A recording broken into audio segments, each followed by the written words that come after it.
So I was listening to this podcast called Disgraceland, and they did a Jerry Lee Lewis episode.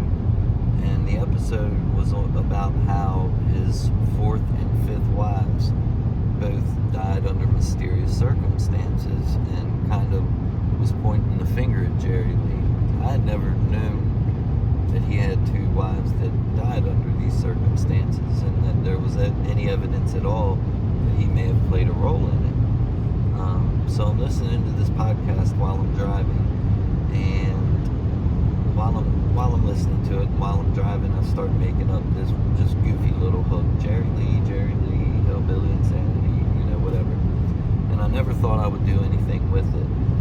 So shortly after that, I had a writing session with Jada Dreyer, the woman I wrote the song with, and we were kind of struggling.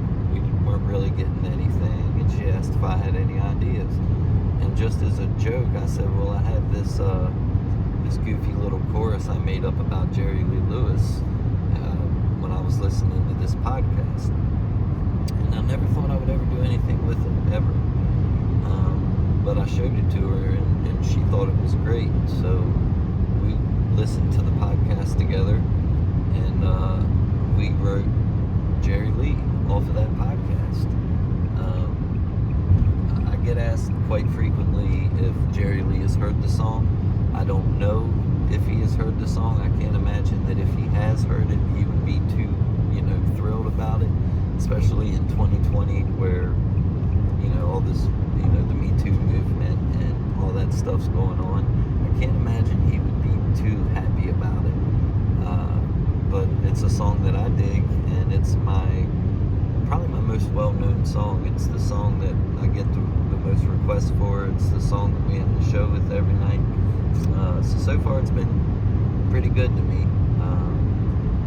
But who knows if Jerry Lee's heard it and what he thinks of it. So, yeah, that's the story behind Jerry Lee, behind the song, behind the wheel, behind the song, whatever this ends up being called. Thanks for watching. Peace and love.